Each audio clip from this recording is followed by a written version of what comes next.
Salam değerli izleyicilerimiz, hər vaxtınız xeyir.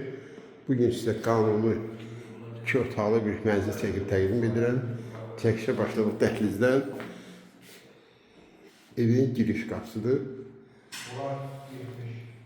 Bu da ki qonaq otağı. Xırdalan şəhərində Sultan Şadlıq Sarayının arxası icra hakimiyyətinin aşağı.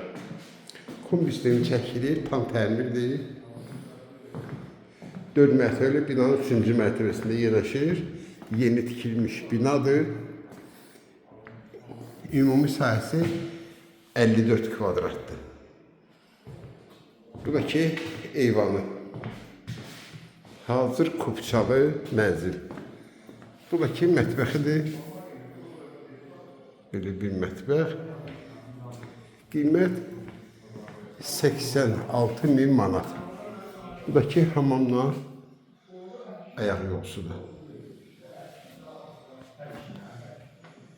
Kim alsa Allah xeyir versin.